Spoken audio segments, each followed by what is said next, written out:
आपने भाई लॉलीपॉप तो खाई होगी, आज आपको दिखाऊंगा भाई जयपुर की या वर्ल्ड की सबसे कम प्राइस वाली लॉलीपॉप। भाई इसकी प्राइस होती है ना ओनली 20 रुपीज़ होती है। दिखाना एक बार साइज़ दिखाना, ये देखो एक पीस है, दिखाता हूँ आपको। फ्राई किया जा रहा है लॉलीपॉप को, ये देखो शानदार,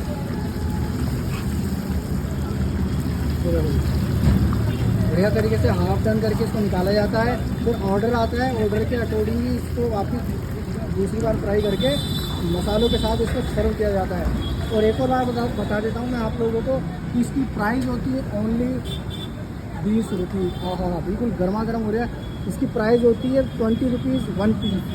भाई आपने कभी खाया है क्या इतना सस्ता चिकन लॉलीपॉप?